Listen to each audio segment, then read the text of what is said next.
ስፈትሸው የለበስኩት ልብስ ጥቁር ነበር። ጥቁር ልብሱን አወጣችሁ። ጣይዋ ልጅና ምንድነው የምጠላው አልኳት። ይዞ መግባት አይቻልም እንዴ? እኮ ምክንያቱ ምንድነው?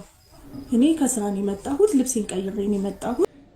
የአላፋት ዝማሬ ንብረትነቱ የዲያቆን ሄኖክ ኃይሌ አይደለም። ከቀጣይ ዓመት ጀምሮ የአላፋት ዝማሬ በገና ዋዜማ አይደረግም ተባለ። የቀጣዩ ዓመት አላፋት ዝማሬ በዋዜማው አይደረግም ሲል ዛሬ የጃንደረባው ትውልድ ባወጣው መግለጫ አስታውቋል። አላፋት ዝማሬ ላይ ሆነ ቅሬታ አለኝ። አላፋት ዝማሬ በጣም ደስ ይላል። በሰላም ተጠናቋል። እንኳን አደረሳችሁ። መልካም በዓል። ግን እንኳን አደረሳችሁ። ዛሬ እንደምታውቁት የአላፋት 2018 የአላፋት ዝማሬ ፕሮግራም ነበረና ወደዛ ይሄድኩኝ ያጋጠመኝና ቅር ያለኝ ነገር ነው ለእናንተ የመጣሁት ማለት ነው። ወደ እናንተ መጣሁት። ሄኖክ ኃይሌ ጃንደረባው ሚሽን ተቀብሎ ሊመጣ ህዝብ ነው እየተመለሰ ያለው። ማርያምን እኔ ምሬን ነው ከልቤ ያዝኛለሁ።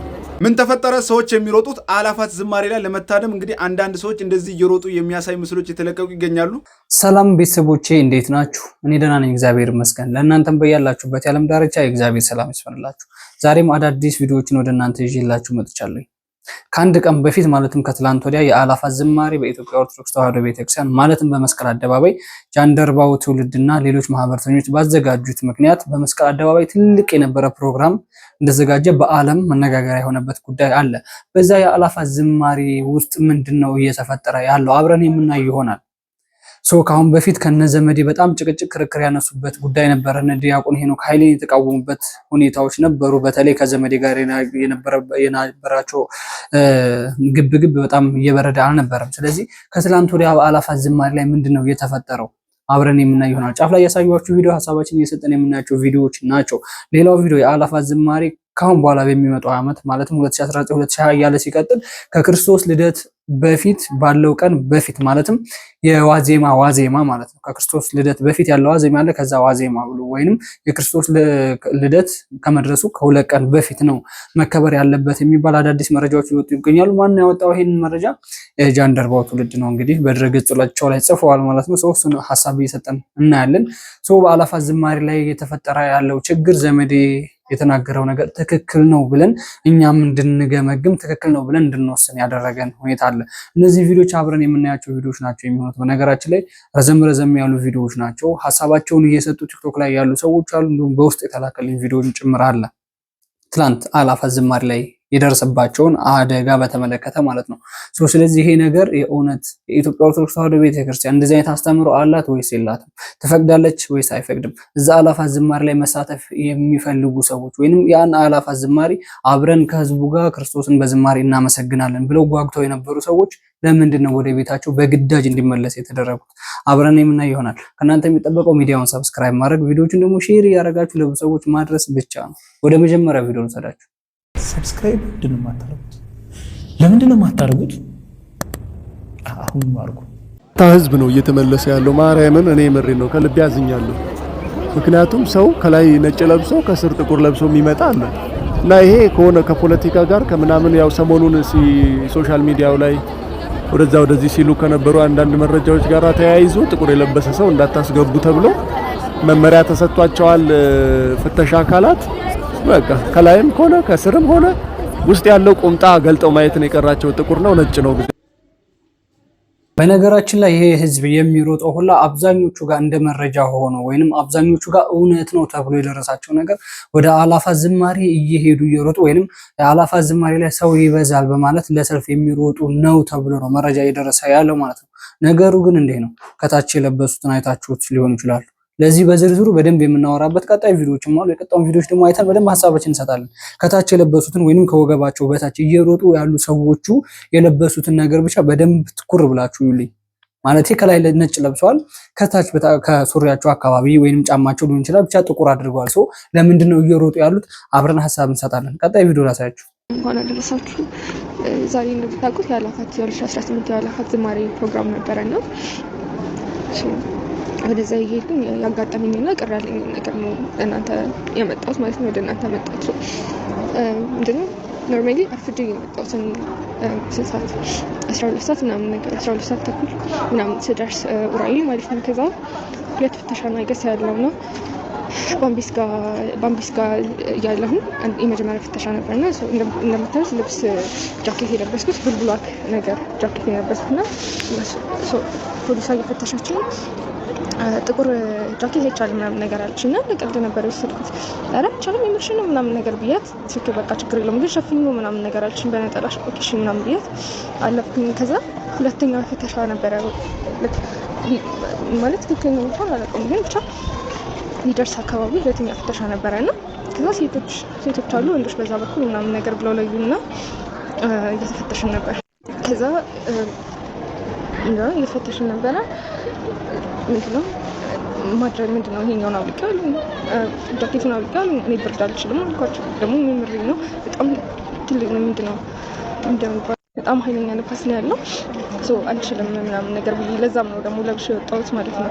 ከዛ በተረፈ ታይት አድርጋለሁ ጥቁር ታይት ከዛ ሀበሻ ቀሚስ ነው የለበስኩት። ከዛ የሆነች ልጅ ደግሞ ነበረች ኖርማል ቀሚስ የለበሰች ማለት ነው። ከዛ ነው ተመለሱ እናንተ አትችሉም ምናምን መግባት ምናምን ነገር ከዛ ጃኬትሽን አውልቂው መግባት ከፈለግሽ ምናምን ነገር አለችኝ። ከዛ እኔ ብርድ አልችልም ምናምን ነገር አልኳትና ሂጂ እስቲ እሷን አናግራት ምናምን ነገር ተባልኩኝ። ላናግራት ወደ ምንድነው ወደ ተላኳት ልጅ ስሄድ ከዛ ምን አለችኝ ለክ ሂጂ ወደዛኛው ሰውዬ ምናምን ነገር ብላ ለከችኝ። አላውቅም በቃ መግባት ከፈለግሽ ሂጂና አናግሪው እሱን ምናምን ነገር አለችኝ።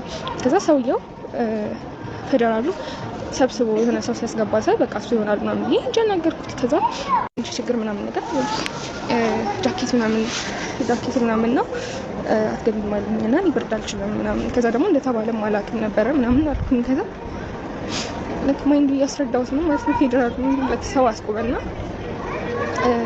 ምንድነው ነው ሰው እንትን አለኝ ልጅ ማውለቅ ካልፈለግሽ በመለስ ትችላለሽ ምናምን ነገር አለኝ።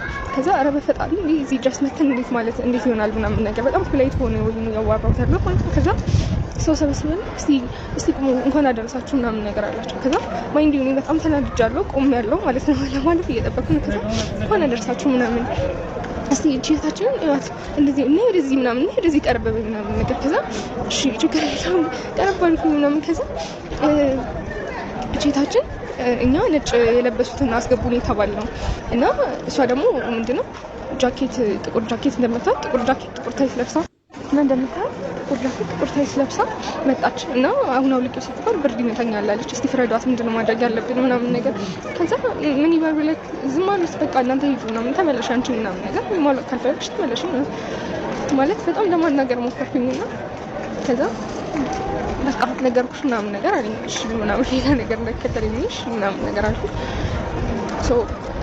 ከዛ ዞር ምናምን ስለ አባቶች አሉና ለናገራቸው ሞከርኩኝ። ከዛ እንስቲ ያናግሯት ምናምን ነገርና አልቻልኩም። እንባይ እግዚአብሔርን እንባይ ያቀረረ መናገር አቃተኝ። ከዛ በቃ ማለት እኔ እናናግርሽ እያሉ አቃተኝ። በቃ ለምን እንዴ መጀመሪያ አንደኛ መናገር ትችላላችሁ ግን ለክ ቁጭ ብዬ ሁላ አልቻልኩም ለመጣት ቶሎ ቁጭ ብዬ የተከታተልኩ ነበር አላፋት ተማሪና ኢቭን አስቸኳይ የመጣ መልእክት ከሆነ ጥቁር ልብስ አትልበሱ ማለት መናገር ትችላላችሁ ማድረግ ትችሉ ነበር። ሰው ሚዲያ ላይ ነበር እየተከታተላችሁ ነበር ጥቁር ልብስ አትልበሱ ሜቢ እሺ ተነግሮ ከሆነ በጣም ይቅርታ ተነግሮ ከሆነ ማለት ነው። ግን እኔ ሰማሁት ነጭ ልብስ እንኳን ባይኖራችሁ ነጭ ነጠላ አድርጋችሁ ከላይ ደረባችሁበት ምን እንደተባለ ነው የማውቀውና እና ብቻ በጣም ተፍቶኛል ማለት መናገር ትችሉ አልነበረም ወይ ማለት ለምንድን እሺ ባለፈው አመት አክብሬያለሁ እንደዚህ አይነት ነገር አልገጠመኝም ማለት ከባለፈው አመት እንኳን ተናግረን አሁን ባንናገር ችግር የለውም ምናምን ብትሉሽ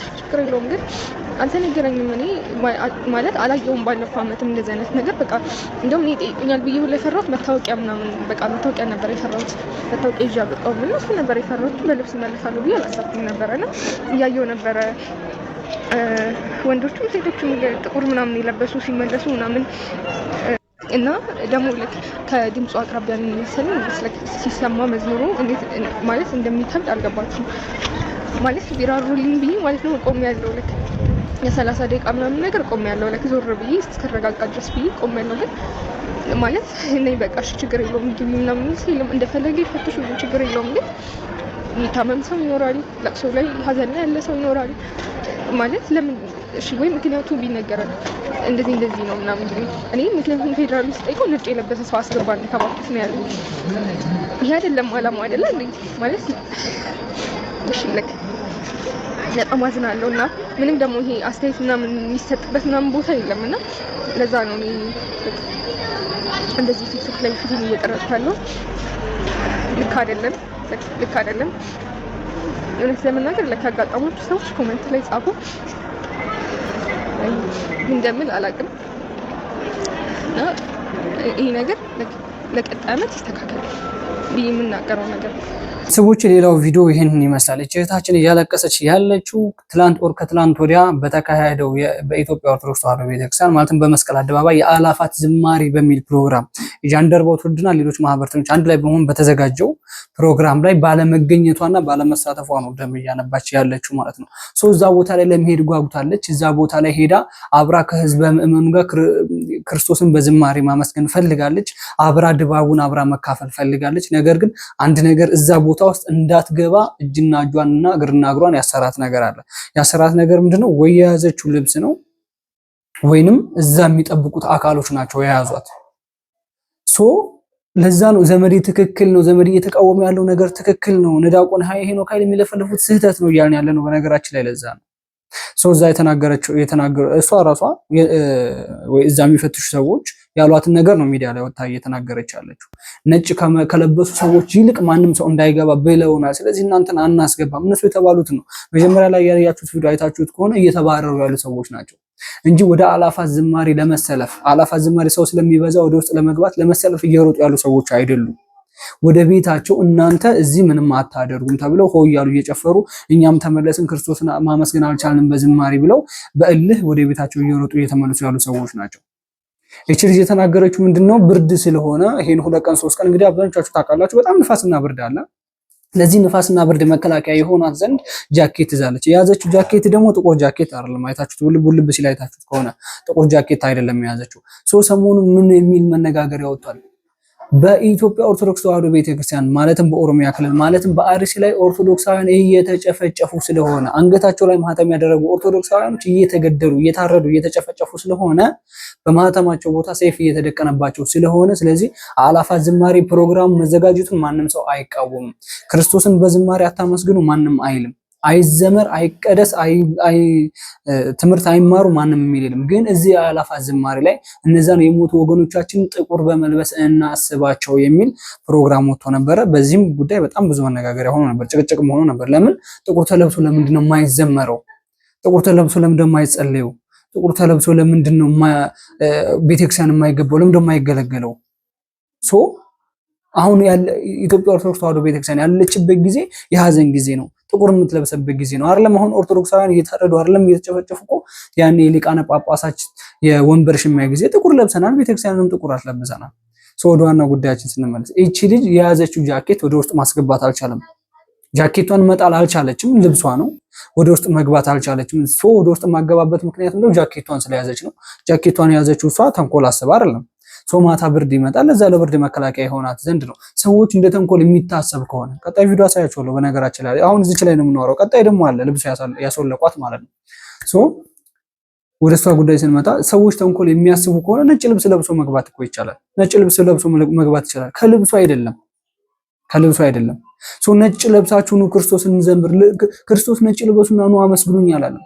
ጥቁር ለብሳችሁ መታችሁ እንዳታመስግኑኝ አለ። በአንድም ሶስትም በሆናችሁ ቦታ እገኛለሁ ነው ያለው። ስለ ልብስ አይደለም ያወራው፣ ስለ ሰው ስለ መሰብሰብ ነው ያወራው። ክርስቶስን ስናመልክ ክርስቶስን ስናመሰግን የምናስበው ክርስቶስን ከሆነ ክርስቶስ ያወራው ስለ መሰብሰብ ነው። አንድም ሶስትም ከሆናችሁበት ቦታ ነው ያለው እንጂ ጥቁር ስለለበሳችሁ አልመጣም፣ ነጭ ስለለበሳችሁ መካከላችሁ እገኛለሁ አላለም ክርስቶስ። ቤተክርስቲያን ይሄን ነገር አላወጀችም። ቪአይፒ የሚባል ነገር መጥቶ ነበር። እሱ ይቅር አይቅር አላውቅም። በነገራችን ላይ ይሄ መረጃ ስለደረሰኝ ወደ እናንተ አመጣሁላችሁ።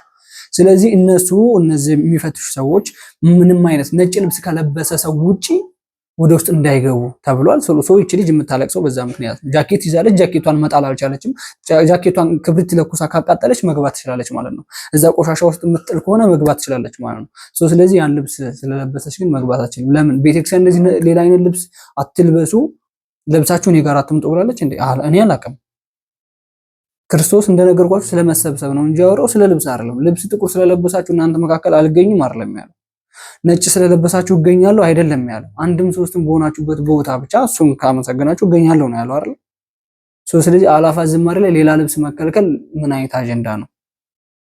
ስለዚህ እነ ዘመዴ እነ ዲያቆን ሄኖክ ኃይሌን የሚቃወመው ነገር ትክክል ነው። በነገራችን ላይ እንደዛ እያልን ነው ትክክል ነው ማለት ነው። ቀጣይ ቪዲዮ አለ በነገራችን ላይ አሁን ጃኬት ስለያዘች ነው አይደል እንት ቀጣይ ደግሞ የያዘችውን ልብስ እሷ ይሄንን ፈርታ ይሄንን ፈርታ እንትን ያለችው ነገር ሁሉ አለ እናያለን።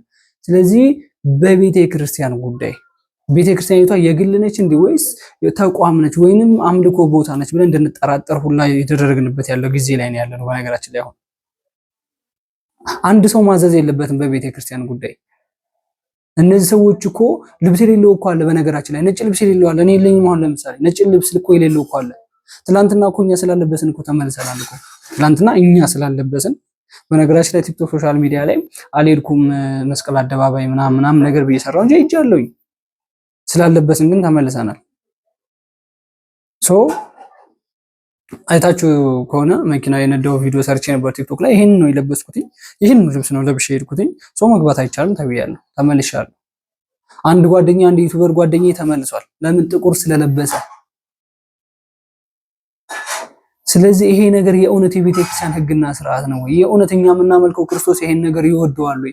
የእውነት እናንተ አሁን አንድ ሰው እንደውም ያ የእውነት እናንተ ሰው መልሳችሁ ሌላ ልብስ የለበሰ ሰው ወይንም ነጭ ልብስ የሌለውን ሰው አንተ ከቤተ ክርስቲያን ከክርስቶስ ጋር አትታረቅም፣ ክርስቶስን አታመሰግንም ብላችሁ ወደ ጎን ስለገፋችሁት የእውነት እናንተ ትክክለኛውን ክርስቶስ አመሰግናችሁ ወይ? የእውነት ትክክለኛው ክርስቶስን በዝማሬ ያገለገላችሁት ወይ? የእውነት አመለካችሁት? ይሄ ነው ጥያቄው። ሌላ ልብስ የለበሰ ሰው ወደ ጎን ነጭ ልብስ የለበሰ ያ ማለት ድሃ ቤተክርስቲያን አይገባም፣ ባለሀብት ቤተክርስቲያን ይገባል ማለት ነው።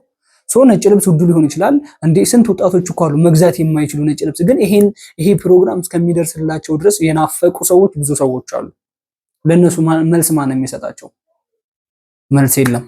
ሶ ይሄን አጀንዳ የሰሩት እነ ዲያቆን ሄኖክ ኃይሌ ናቸው። ሶ ቤተክርስቲያኒቷን የግል ሊያደርጓት ነው ማለት ነው። ይሄ ነው በቃ ትልቁ ነገር ይሄ ነው ማለት ነው። እንዲህ ሰው ይመለሳል?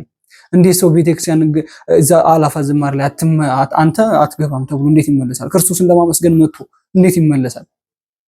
ለምን ይመለሳል? ነጭ ስላለበሰ እንደፈለገው ልብስ ነገርኳችሁ እንዴ? በልብስ ለምንድን ነው ፐርሰናል የሚሄደው? ቤተክርስቲያን አምልኮ፣ ዝማሬ፣ አገልግሎት ለምንድን ነው በልብስ የሚለካው? አንተ እንደዚህ አይነት ልብስ ስለለበስክ ማመስገን ትችላለህ። አንተ ግን አትችልም። እነ ዲያቆን ሄኖክ ኃይሌ ምናልባት ስላላቸው ነጭ ልብስ ስለለበሱ እነሱ ሄደው መድረክ ላይም ቆሞ መናገር ይችላሉ። ሌላ ሰው ግን ሌላ ወጣት ስራ የሌለው ገንዘብ የሌለው ነጭ ልብስ መልበስ የማይችል መግዛት የማይችል እዛ ቦታ ላይ መድረክ ላይ አይደለም ከህዝቡ ጋርም ተቀላቅሎ ክርስቶስን በዝማሬ ማመስገን አይችልም። ይሄ ነው እየተሰራ ያለው ስራ ማለት ነው። ቀጣይ ቪዲዮ ላሳያችሁና ደግሞ ሀሳብ እንሰጣለን። ተመልከቷት። ትችኛዋለች። በጣም በቃ እግዚአብሔርን ከሚባለው በላይ ተናድጄ ተበሳጭቼ ነው የመጣሁት። ያው አጋጣሚ ስራ ነው ያልኩትና ከዛ ስራዬን ስጨርስ ኦልሬዲ ወደ 10 ሰዓት ተኩል ምናምን ጨረስኩኝ ስራዬን። ከዛ ለባብሼ ምናምን ያው ልብስ ይዤ ነበር። ያው ከኔ ስራ ጋር ነጭ ልብስ ስለማይሄድ ልብሴን ይዤ ነበር። ልብሴን ቀይሬ ሀገር ሰላም ነው ብዬ ከዛ ወጣው ማለት ነው ከስራ። ከዛ ከስራ ወጥቼ ያው መንገድ ዝግ ነው። ከኔ የምሰራው 22 ወደ ዘሪሁን አካባቢ ነው። የተወሰነችው መንገድ በትራንስፖርት አድርጌ የተወሰነውን በእግር። ከዛ እስጢፋኖስ ጋር ስንደርስ ፍተሻ አለ። ተፈተሽን፣ አንድ ፍተሻ አለፍን። ከዛ ትንሽ እንዳለፍን ወደ ሀያት ሪጀንሲ አካባቢ ደግሞ ሌላ ፍተሻ አለ። ከዛ በሚገርማችሁ ሁኔታ እንዴት መሰላችሁ? ያው እንግዲህ እንደዚህ ነው የለበስኩት፣ ነጭ በነጭ ነው የለበስኩት። ያው ስራችን ያማክላል። ከዛ በዚህ ደግሞ ከስራ የቀየርኩትን ልብስ ይዣለሁ። ያው ወደ ቤት ስመጣ ማለት ነው። ያው እኔ እንደዚህ ይፈጠራል ምናምን ብዬ ኢማጂን አላደረኩም። ከዛ ስትፈትሸው የለበስኩት ልብስ ጥቁር ነበረ። ጥቁር ልብሱን አወጣችሁ። ጣይዋ ልጅና ምንድን ነው የምጠላው አልኳት። ይዞ መግባት አይቻልም እንዴ እኮ ምክንያቱ ምንድን ነው? እኔ ከስራ ነው የመጣሁት፣ ልብሴን ቀይሬ ነው የመጣሁት። ይኸው የለበስኩት ደግሞ እንደዚህ ነው። አይቻልም፣ እንደዚህ የሚባል ነገር አይሰራም። ምንድን ነው ያለችኝ እኮ ምክንያትሽን፣ አንደኛ በቂ ምክንያት የላቸውም። እሺ ምክንያት ንገረኝ ማለት እንትንም ያው የዛው ያ ሁሉ በሚገርማችሁ ሁኔታ እግዚአብሔርን የአገር ልብስ ነው የተጣለው። የአገር ልብስ በቃ ተጥሎ በየሜዳው ልብስ እንደዚህ ተጥሎ በጣም ነው ብዙ ያለውና ያው አንቺ ከማን የተለየሽ ነሽ? ያው ልሽ እዛ ቤት ተጣለው ምናምን አላለች እንዴ። ለምን እጥላለሁ? እመለሳለሁ ወደ ቤቴ ለምን ምክንያቱም ንገሪኝ። በጥቁር ልብስ አንቺ ምን እንደሆንሽ ምን እናውቃለን? እዛ ገብተሽ ምን እንደምታደርጊ እንዴ? የሰው ልጅ ክፋት ካሰበ እስቲ እግዚአብሔርን ኢማጂን አድርጉ። የሰው ልጅ ክፋት ካሰበ ጥቁር ለብሶ ለምን ይገባል? ምንም ያስገባው ነገር የለም። እንደዚሁም ለብሶ ተንኮል መስራት ይቻላል እኮ የሰው ልጅ ክፋት ካሰበ። ሲጀመርም ክፋት የምናሳስበውም ሰዎችን እኛ ነን። ሃይማኖት ሌላ ነገር እኔ አላውቅም። እኔ እንዴት ኢማጂን እንዳደረጉት አላውቅም። ኢቭን እሺ እኔ ይዤ ነው በቃ ይዞ መግባት አይቻልም። ኦኬ እሺ ይዤ ነው በቃ ልክ አይደለም። ከስራ ደግሞ ይመጣሉ እና ከላይ ጥቁር ከስር ነጭም አይደለም ቱታ ነገር ነው። እናንተም አትገቡም ተመለሱ እንዴ! ለምንድን ነው በልብስ መስፈርት የሚወጣለት? ያለው አለ የሌለው አለ፣ ከስራ የሚወጣ አለ። ይሄ ፕሮግራም እንዳያመልጠው ለማየት የሚጓጓ አለ። የፕሮግራሙ ድባብ በጣም የሚያስደስተው አለ። እኔ እግዚአብሔርን ነው የምለው በጣም ያፈርኩበትና እያሳዘነኝ ቀን ቢሆን ዛሬ ነው። በቃ ለምንድን ነው የሰው ልጅ በልብሱ የሚገመተው? ለምን? እና እኔ አላውቅም። ብቻ በቂ ምክንያት የላቸውም። እኔ ያሳዝናል። ብቻ ስርዓታችን ልክ አይደለም። ይሄ የሃይማኖታችን ስርዓት አይደለም እንዴ! ምንም ኩትት ብሎ የሚመጣም እኮ ምስኪን አለ። ይህችን ፕሮግራም ማየት የሚፈልግ ሰው እግዚአብሔርን በጣም ነው ያፈርኩት። እንዴ ሰው ከስራ መጥቶ ማክበር አይችልም ማለት እኮ ነው። በእናንተ ስታንዳርድ ግዴታ የሆነ አንድ ሰንበዴ ቤቱ ሄዶ ልብሱን ቀይሮ የሚይዘውን እቃ ማስቀመጥ የማይችልበት ቦታ ሊሆን ይችላል። አስቀምጦ መምጣት አለበት ነው የእናንተ። እንደዚህ አይነት ደግሞ ሃይማኖትም አያስተምርምም። እኔ ማይችልም አላቅምም። በኦርቶዶክስም እኔ ብቻ ልቦና ይስጣችሁ እና አዘጋጆቹ ራሱ ኢቭን ልክ አይደላችሁም። በቃ እኔ ከሰው ጋር ሲከራከርበት የነበረ እንትን ነበረ። ግን ሰው አንዳንዴ ኮምፕሌን የሚያደርገው ወዶ አይደለም ያልኩት እና በጣም ነዘንኩ። በጣም ጥሩ። ይችኛዋ ልጅም የተናገረችውን ሰማችሁ። እሷ ስራ ነው አለችው። ከዛም በኋላ እዛ ስራ ቦታ ላይ ነጭ ልብስ ይዛ ነበር ሄደችው። የለበሰችው ልብስ ለአላፋት ዝማሬ ላይሆን ይችላል ይዛለች። ያን የለበሰችው ልብስ ደግሞ ስራ ቦታ የለበሰችው ልብስ በሻንጣ ነው ያው እንደተናገረችው የያዘችው ማለት ነው። ከዛን ይሄን ሻንጣ መጣል አለብሽ። ይሄ ትእዛዝ ከየት ነው የመጣው? ከላይ ነው የመጣው። ከነማን? ከነ ዲያቆን ሄኖክ ኃይሌ ሊሆን ይችላል፣ ከጃንደረባው ትውልድ ሊሆን ይችላል። ከሷም አልፎ ተርፎ ሌሎች ሰዎች ያው እንትን ብሏል።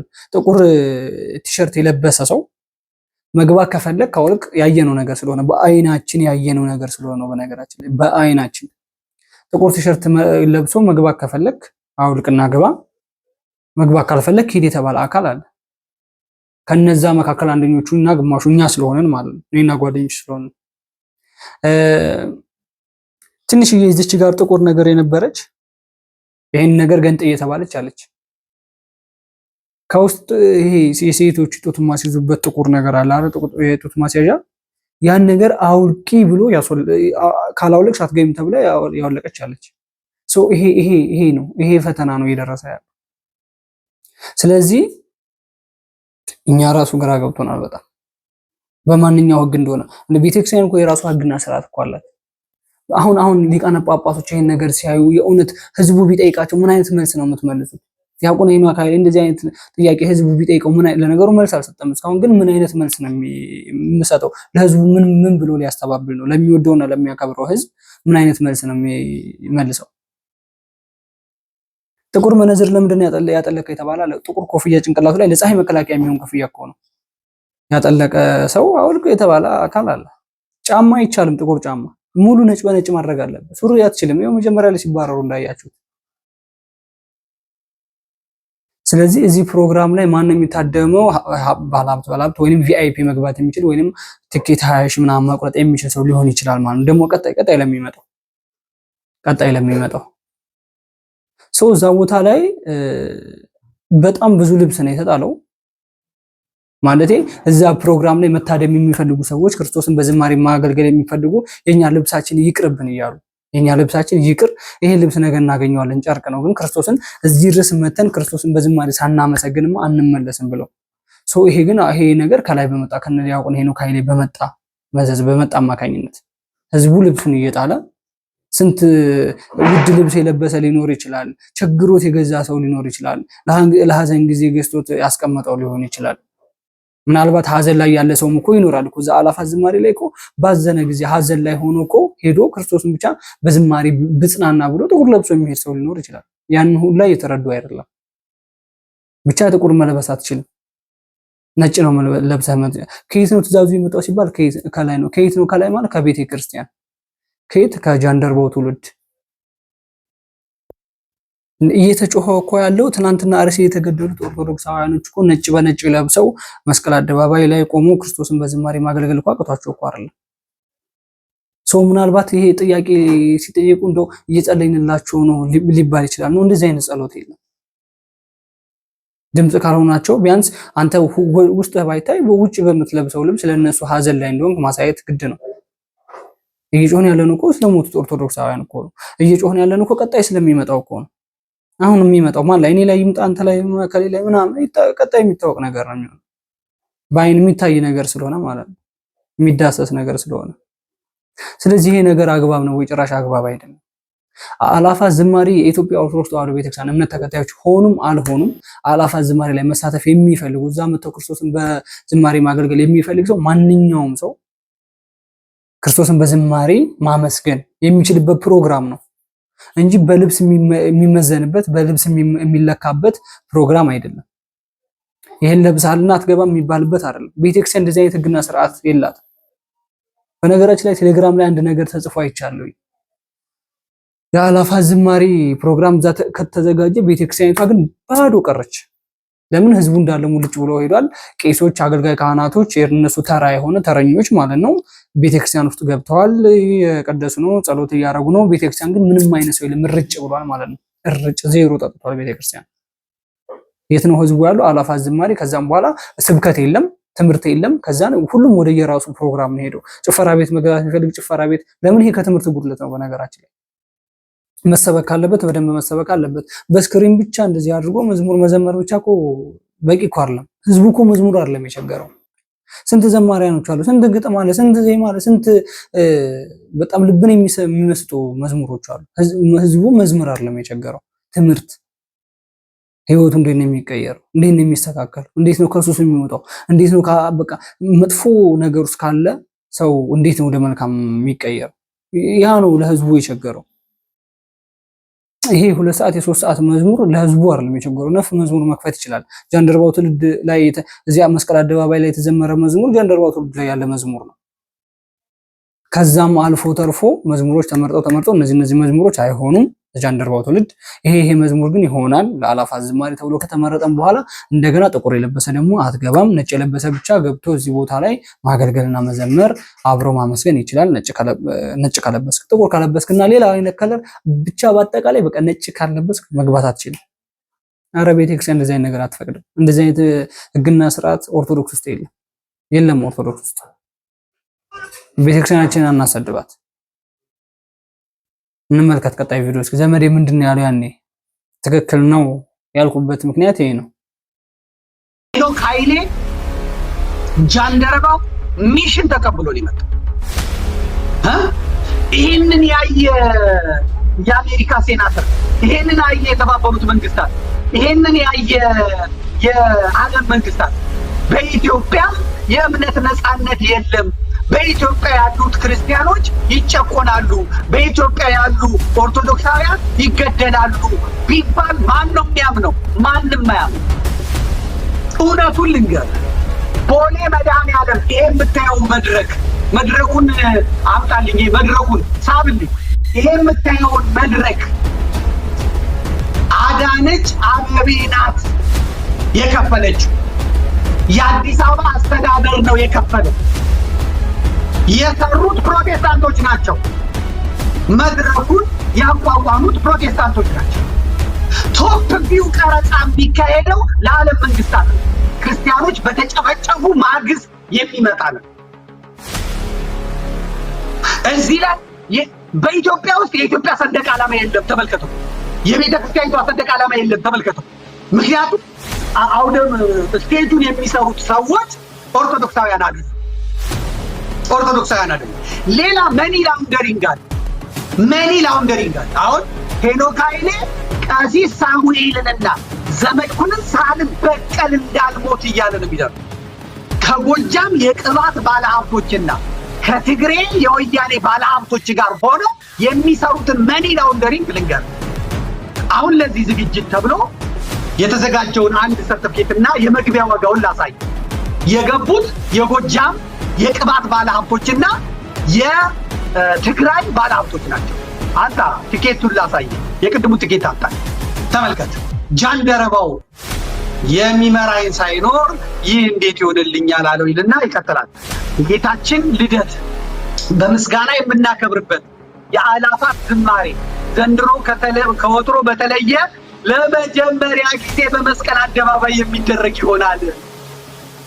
ልብ በል፣ በመስቀል አደባባይ የሚደረግ ይሆናል። እርሶም በልዩ ሁኔታ ለሚቀርበው ለዚህ ዝግጅት የገቢ ማሰባሰቢያ እንዲሆን ባዘጋጀነው የልዩ እንግዶች የራት ግብዣ ላይ እንዲገኙልን በአክብሮት ጠርተኖታል።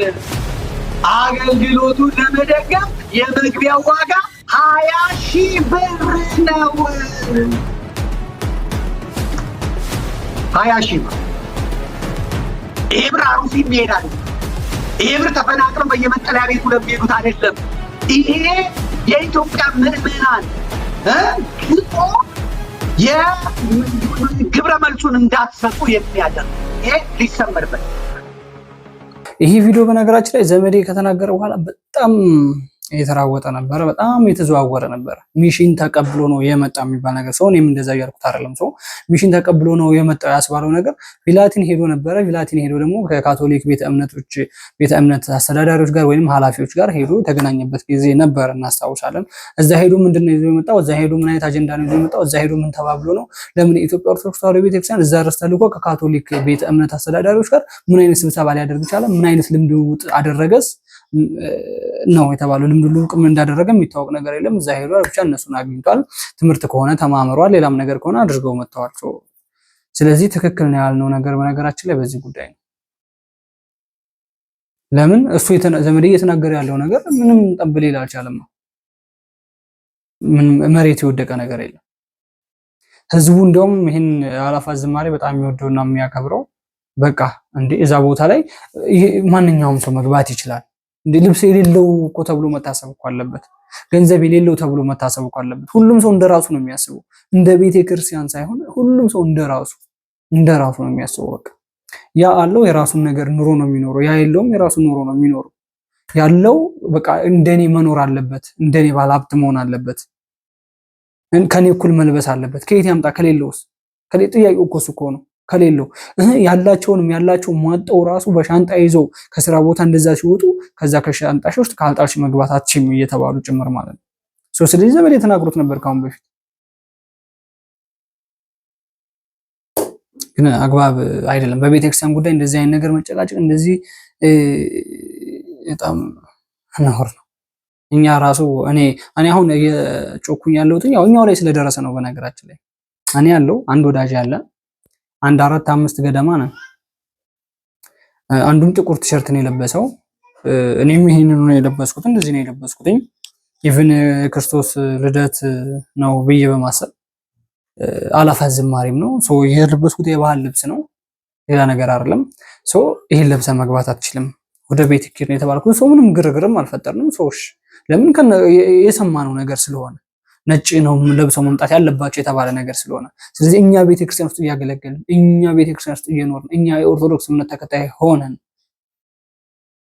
እንደዚህ ነው ባንድ እዛው በቤተክርስቲያን አገልጋይ ነው በሚባሉ ሰዎች ነው ግፊት የመጣው ማለት ነው። በአሁን ሰዓት እነዚህ ሁለት ሴቶች መጀመሪያ የተናገራችሁትን ሰምታችኋል። ያው በመረጃ እጃቸው ላይ ያለ መረጃ ነገር ነው እያወጡ ያሉት። ስለዚህ ወቃሹ ማን ነው? ተወቃሹ ማን ነው? ትክክል ማን ነው? ትክክል አይደለም ሚዛን ላይ ሲቀመጥ ታውቋል ማለት ነው። ቀጣይ ቪዲዮ እንመልከት እስኪ። የቀጣው ቪዲዮ ደግሞ 2019 2020 ጀምሮ እንግዲህ አላፋት ዝማሬ በምን አይነት መንገድ ነው የሚደረገው እንመልከተው። ካሁኑ ነው እቅድ የተያዘው ማለት ነው። የሚቀጥለው ዓመት አላፋት ዝማሬ በዋዜማው አይደረግም ሲል ዛሬ የጃንደረባው ትውልድ ባወጣው መግለጫ አስታውቋል። የሚቀጥለው ዓመት አላፋት ዝማሬ የሚደረገው ዋዜማ ነው። የዋዜማው ዕለት የሚደረገው የአላፋት ቅዳሴ እንጂ አላፋት ዝማሬ አይደለም ሲልም አስታውቋል። ዛሬ ባወጡት መግለጫ መሰረት ይህም ምክንያት የሆነው የአላፋት ዝማሬ በሚወስደው ሰዓት መጣበብ ምክንያት ወደ ቅዳሴ ምዕመኑ በአግባቡ እየደረሰ አይደለም። የትራንስፖርት እና እጅግ ብዙ ህዝብ ስለሚገኝ በሰዓቱ ወደ አጥቢያቸው ደርሰው ወደ ቅዳሴ መግባት አልቻሉም ሲል እንደ ምክንያት አቅርቧል። የአላፋት ዝማሬ ወደ አላፋት ቅዳሴ ይቀየር፣ የአላፋት ዝማሬ ደግሞ የዋዜማው ይደረጋል ሲል አስታውቋል። ከቀጣይ ዓመት ጀምሮ የአላፋት ዝማሬ በገና ዋዜማ አይደረግም ተባለ። በ2019 ዓ.ም የሚደረገው የአላፋት ዝማሬ ከዋዜማው አንድ ቀን ቀድሞ የዋዜማው ዋዜማ ዕለት እንደሚደረግ ነው የተነገረው። ይህንን ያስታወቀው የኢትዮጵያ ጃንደረባ ትውልድ ጠቅላላ ማህበር በቀጣይ ዓመት የአላፋት ዝማሬን ወደ አላፋት ማህሌትና ወደ አላፋት ቅዳሴ ሊቃውንት ቤተክርስቲያንና ብፁዕ አባቶች በመማከር ድምዳሜ ላይ ደርሰዋል። በመሆኑም በቀጣይ ዓመት የአላፋት ዝማሬ ከዋዜማው አንድ ቀን ቀደም ብሎ ይካሄዳል። በመርሃ ግብሩ ላይም ማህሌትና ቅዳሴ ይካተትበታል ተብሏል። ሌሎቹ ቪዲዮዎች እነዚህን ይመስላሉ። የአላፋት ዝማሬ ከአሁን በኋላ ባለው ዓመት ማለትም ከ2019 ጀምሮ ባሉት ዓመታቶች የአላፋት ዝማሬ የሚደረገው ከክርስቶስ ልደት ዋዜማ ነው እየተባለ አዲስ መግለጫ እየወጣ ያለው ማለት ነው። ይሄ መግለጫ እየወጣ ያለው ማለት ነው በጃንደረባው ትውልድ ሚዲያ ላይ ነው ተጽፏል። በሚዲያ የወጣ ነገር ነው። እንደምታነቡት ወስኗል የጃንደረባው ትውልድ። እንግዲህ የአላፋት ቅዳሴ በሚል ስያሜም መጥቷል። አላፋት ዝማሬ እንግዲህ ከክርስቶስ ልደት ዋዜማ ነው ሊደረግ የታሰበው ማለት ከ2019 ዓመተ ምህረት ጀምሮ ማለት ነው። ከዚህ በኋላ ላሉት ዓመቶች አሁን ይሄ ብዙ ጥያቄ መጥቷል። በነገራችን ላይ በዚህ ጉዳይ ፕሮግራሙ እንደዚህ መሻሻሉ ትክክል ነው፣ ጥያቄ የለውም። መሻሻል ማለት ለምን ከሚወስዱት ሰዓት አንጻር ወደ ዋናው መጣላቸው ከሚወስዱት ሰዓት አንጻር እንደነገርኳችሁ ቤተክርስቲያን አገልጋይ ካህናቶች፣ ቄሶች ገብተው እየቀደሱ ቤተክርስቲያን ሰው የለም። የት ነው ያለው ሰው? መስቀል አደባባይ አላፋት ዝማሬ ላይ ነው ያለው ህዝቡ ማለት። ቤተክርስቲያን ባዶ ግቢ ውስጥ ምንም ውርውር የሚል ሰው የለም። ብዙ ቤተክርስቲያኖች 1 2 3 ቤተክርስቲያን ዞር ብያለሁ እኔ ራሴና ጥያቄ የሆነብን ግን ሁል ጊዜ ማለት አሁን የክርስቶስ ልደት ዛሬ ከሆነ ትናንትና ወይንም ከትናንትና ወዲያ ነው አላፋት ዝማሬ የሚደረገው ማለት ነው። ስለዚህ በየትኛው መንገድ ነው እሰይ ተወለደ ብሎ መዘመሩ? ጌታ ተወለደ፣ አማኑኤል ተወለደ፣ በቤተልሔም በግርግምተኛ አየኑ ምናምን እንዴት ሆኖ ነው ማለት የክርስቶስ ልደት ዛሬ ሆኖ ከትናንትና ወዲያ እኮ ነው ፕሮግራሙ እየተዘጋጀ ያለው ማለት ነው። ክርስቶስ ሳይወለድ ክርስቶስ ተወለደ ብለን ነው የምንዘምረው ማለት ነው ነው ወይስ አንድ ጊዜ ክርስቶስ ተወልዶልናል ብለን ስላመንን ከሆነ ይሄን ነገር በደንብ አስረዱን። በደንብ ለህዝቡ መረዳት ያለበት ጥያቄ ስለሆነ ህዝቡ ብዙ ጥያቄ እየጠየቁ ስለሆነ ህዝቡ ብዙ ጥያቄ እየጠየቀ ነው። በነገራችን ላይ ክርስቶስ አንዴ ተወልዷል ብለው አንዴ ተወልዷል፣ ስለዚህ በዛ ነው ከሆነ ኦኬ። ግን ደግሞ በየዓመቱ የሚከበረው ክርስቶስን የተወለደበትን ቀን በማሰብ ነው አይደል? በማሰብ ከሆነ የሚደረገው ደግሞ የዕለቱ ውለታ ነው። ክርስቶስ የተወለደ ቀን ነው መሆን ያለበት እንደዛ ነው። ሰዎች ከትናንት ወዲያ የዋዜማ ከተደረገ ክርስቶስ ሳይወለድ በፊት የተወለደ ብለን በምን አይነት መንገድ ነው የምንዘምረው? እንዴት ነው የምንዘምረው? ቤተክርስቲያን ክርስቶስ ተወልዷል ብላ ቤተክርስቲያን ሳታውጅ ክርስቶስ መወለዱን ቤተክርስቲያን እንደዚህ ነው ብላ አዋጅ ሳታወጣ ሳታስተምር የዋዜማ ክርስቶስ የተወለደ ብለን መዘመሩ ክርስቶስ ተወልዷል ብለን ለዓለም ማብሰሩ ክርስቶስ ገና ሊወለድ 2 ቀን ይቀረዋል ማለት ነው። ገና 2 ቀን ክርስቶስ ሊወለድ 2 ቀን እየቀረው ክርስቶስ ተወለደልን ብለን መዘመር የተቃወምኩኝ አይደለም፣ ነቀፋ ተቃውሞ አይደለም። ይሄ አስተሳሰባቸው ነው። የጃንደረባው ትውልድ አስተሳሰብ እንደዚህ ነው ወይ ለማለት ነው። ክርስቶስ ተወልዷል፣ አዎ ተወልዷል፣ አንዴ ተወልዷል፣ ይሄ ግልጽ ነው። ግን የዛን ቀን እያሰብን ከሆነ የምንዘምረው የዕለቱ ቀን ለምንድን ነው የማይደረገው? ግድ ይሄ የሰዎችን ሐሳብ ብቻ ነው እየተመራን የምንሄደው ማለት ነው። ሰዎች ሰዓታቸውን ብቻ ለማብቃቃት ተብሎ ክርስቶስን ማመስገን ሲሆን በሰዓት አይደለም የሚገደበው። ክርስቶስን ለማመስገን ክርስቶስን በዝማሬ በአምልኮም በምንም አይነት መንገድ ክርስቶስን ለማምለክ ክርስቶስን በዝማሬ ለማመስገን ሰዓት አይገድበውም። በሰዓት መገደብ የለበትም። ሌሊቱን ለምንድን ነው የማይደረገው? ከተማው ያማረ መብራት አለው፣ ሌሊቱን ለምን አይደረግም? ስለዚህ ክርስቶስ ከነገ ወዲያ ሊወለድ እንደ ከትናንት ወዲያ ለምንድን ነው እሰይ ተወለደ ብለን እንዘምረው? ክርስቶስ ተወለደ በቤተልሔም ተኛ በግርግም ተኛ እያልን ለምንድን ነው የምንዘምረው? ለፋሲካም የሆነ ፕሮግራም ሲዘጋጅ ትንሣኤ እንደዚሁ ነው። ከ2 ቀን ቀድሞ ምናምን ነገር ነው እየተደረገ ያለው። ስለዚህ በየትኛው አንግል ነው? ይሄ ብዙዎች ጥያቄ፣ የኔም ጥያቄ ብቻ አይደለም፣ የብዙ ሰዎች ጥያቄ ነው። ይሄ ነገር ለምንድን ነው እየተደረገ ያለው እያሉ ማለት ነው። ስለዚህ ጃንደረባው ትውልድ ይሄን ነገር መልስ ቢሰጥ በጣም አዋጅ ማውጣት ብቻ አይደለም፣ እዛ ላይ ማህበር ስለተስፋፋ ብቻ የሆነ ነገር መጻፍ መነጠፍ አይደለም። ምናልባት ጃንደረባው ትውልድ ሚዲያ ታዋቂ ስለሆነ የሆነ ነገር እንደዚህ አድርጎ መስራት እሱ በቂ ሊሆን አይችልም።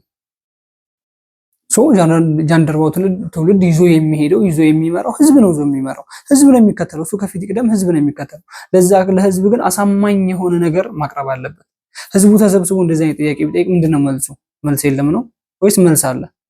መልስ ካለ ይሄ መልስ ነው። መልስ ከሌለ ደግሞ ማስተካከል ነው። ከሆነ ክርስቶስ የተወለደ ቀን ክርስቶስ በ29 ከሆነ የሚወለደው በ29 የአላፋት ዝማሬ ክርስቶስ የተወለደበትን ቀን በማሰብ ስለሆነ ፕሮግራሙ የተዘጋጀው።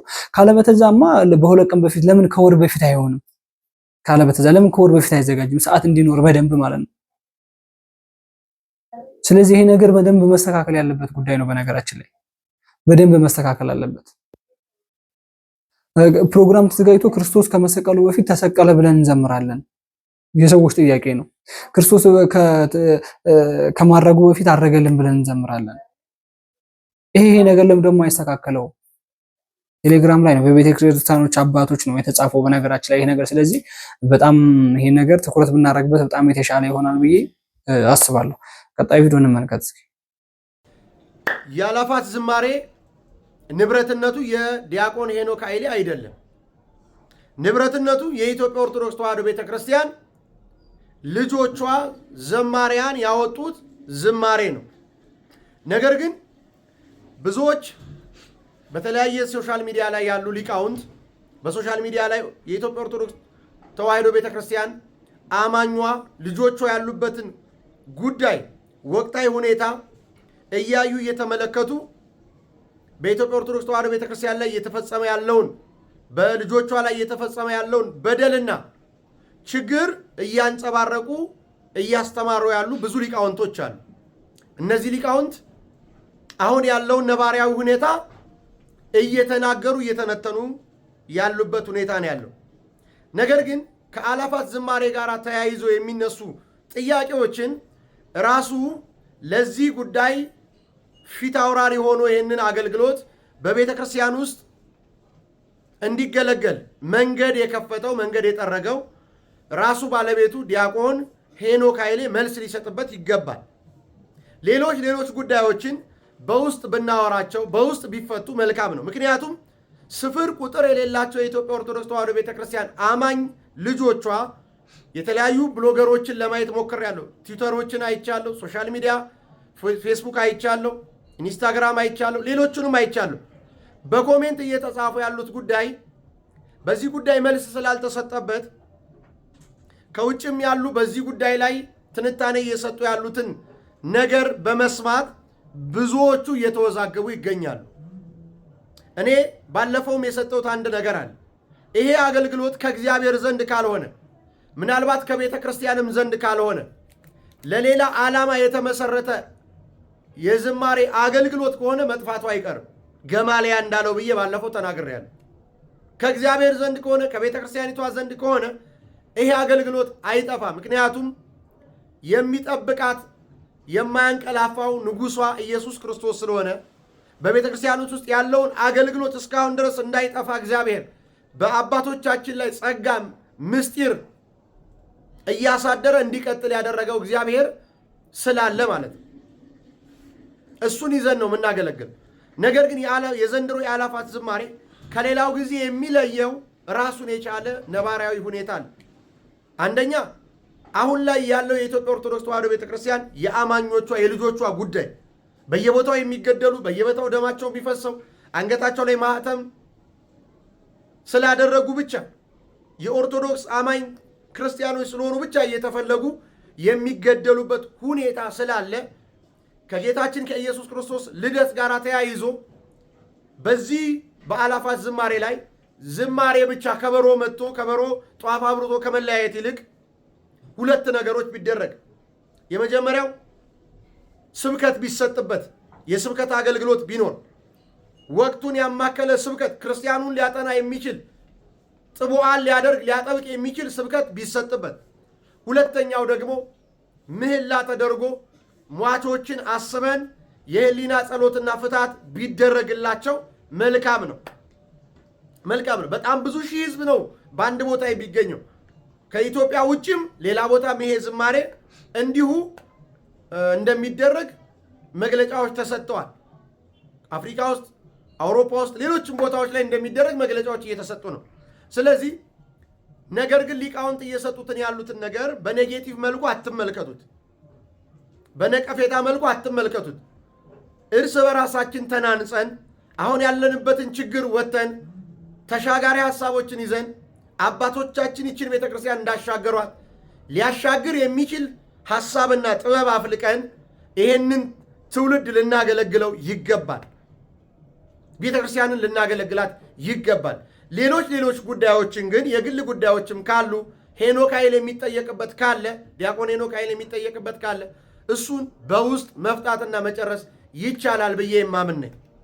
ስለዚህ እንዲህ ብናደርግ ትምህርቶች ቢሰጡበት መልካም ነው ብዬ አስባለሁ።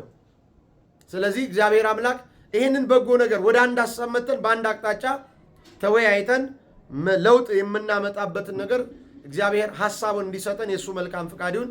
ሰላም እግዚአብሔር ከሁላችሁ ጋር ይሁን። ሌላው ቪዲዮም ይሄንን ይመስላል። እንግዲህ እንደተናገረው ሄኖክ ኃይሌ ይሄ ጉዳይ የግል ጉዳዩ አይደለም። አዎ የቤተ ክርስቲያን ነው። አላፋት ዝማሬ ሄኖክ ኃይሌ ሚዲያ ላይ ወጥቶ ስለለፈለፈ ምናምን አብዛኞቻችን የሄኖክ ኃይሌ ጉዳይ መስሎ የታየን ነገር አለ። እሱ ግን ያው ማህበሩ ላይ ፊት አውራሪ ስለሆነ ነው። ፊት አውራሪ ጃንደረባው ትውልድ ላይም አላፋት ዝማሬ ላይም ፊት አውራሪ ስለሆነ ነው። እኛም እየጠየቅን ያለ ነው። በነገራችን ላይ እየጠየቅን ያለው ብዙ ሰዎች አሁን የአላፋት ዝማሬ ነጭ በመልበስ መከበርም አለበት። እናንተ ይሄን የኦርቶዶክሳውያን ግድያ ይቁም ብላችሁ ተቃውሞ መውጣት ከፈለጋችሁ ሌላ ቀን ለምን አታዘጋጁም? ሌላ ለምን ጊዜ አታዘጋጁም ብሎ የጠየቀኝ ፕሮቴስታንት ወንድም ያለ በነገራችን ላይ የተከራከረን አላፋት ዝማሬ ነጭ ተለብሶ መዘመር አለበት። ፕሮቴስታንቶች ተገኝተዋል። በነገራችን ላይ እናመሰግናለን። የአላፋት ዝማሬ ነጭ ተለብሶ ይዘመር። እናንተ የኦርቶዶክሳውያን ግድያ አለብን ብላችሁ የምትቃወሙ ከሆነ ሌላ ጊዜ ለምን ህዝቡ ከዚህ ይበልጥ መቼ ነው የሚሰበሰበው? ህዝቡ ከዚህ ይበልጥ ፕሮግራሙ መቼ ነው የሚያገኘው? ህዝቡ ከዚህ ይበልጥ ለኦርቶዶክሳውያን ግድያ ተቃውሞ ለመውጣት ወይንም ይቁም ብሎ ድምጹን ለማሰማት ከዚህ የተሻለ ምንም አይነት ጊዜ አያገኝም። ምንም አይነት ጊዜም አያገኝም፣ ሰዓትም አያገኝም ማለት ነው። ስለዚህ እየጮህን የነበር የኦርቶዶክሳውያን ሞት ይቁም፣ የኦርቶዶክሳውያን ግድያ ይቁም። በዚሁ አግባብ 5 ደቂቃ 10 ደቂቃ ይሁን እዛ ላይ እንደ መፍትሄ አድርጋችሁ ተናገሩልን። እዛ መድረኩ አለ ስንት ሺህ በተገኘበት ህዝብ ላይ ቢያንስ እኛም አዝነናል። አንድም ቃል እኮ አልተነገረም።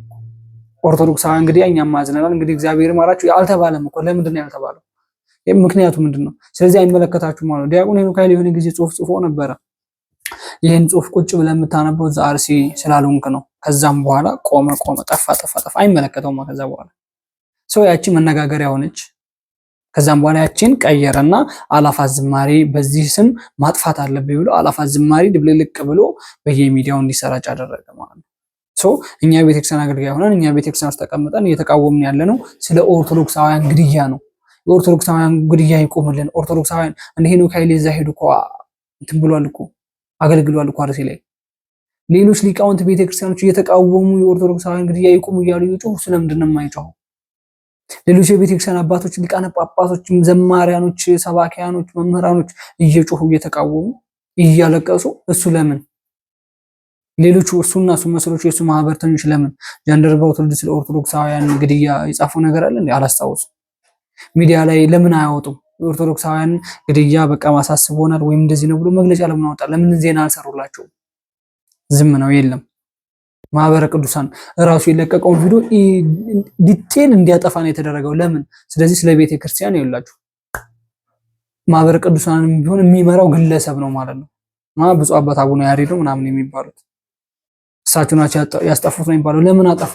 ሚዲያው እኮ የህዝብ እኮ ነው፣ የግል እኮ አይደለም፣ የህዝብ ሚዲያ ነው። ለህዝብ መረጃ እስካደረስክ ድረስ የህዝብ ሚዲያ ነው። በቃ ካልሰራህበት ትሆዋለህ። ያን ነው እየጮህን ያለ ነው። የኦርቶዶክሳውያን እንግዲህ ይቆም እያልን ነበር እየጮህን ያለ ሰው። ያ ነገር እንግዲህ አልፏል። እንግዲህ ካሁን በኋላ ደግሞ የሚመጣውን ነገር እና ይሆናል። አላፋት ዝማሬም እንግዲህ ክርስቶስ ከመወለዱ በፊት ነው የሚደረገው እየተባለ ነው ያለው። ቀጣይ ዓመት ሲመጣ የምናየው ጉዳይ ይሆናል። ስለዚህ አሁን ፍትህ ለኦርቶዶክሳውያን እያልን እየጮህን እንገኛለን ማለት ነው። ቤተሰቦች ለዛሬ ይዤላችሁ የመጣሁት ቪዲዮ ይሄን ይመስላል። ቀጣይ ደግሞ በአዳዲስ መረጃና ቪዲዮ እንገናኛለን። ቪዲዮውን ሰብስክራይብ አድርጉ። ቪዲዮዎቹን ደግሞ ላይክ እና ሼር እያደረጋችሁ ለሰዎች አድርሱ። ቸር ቆዩ።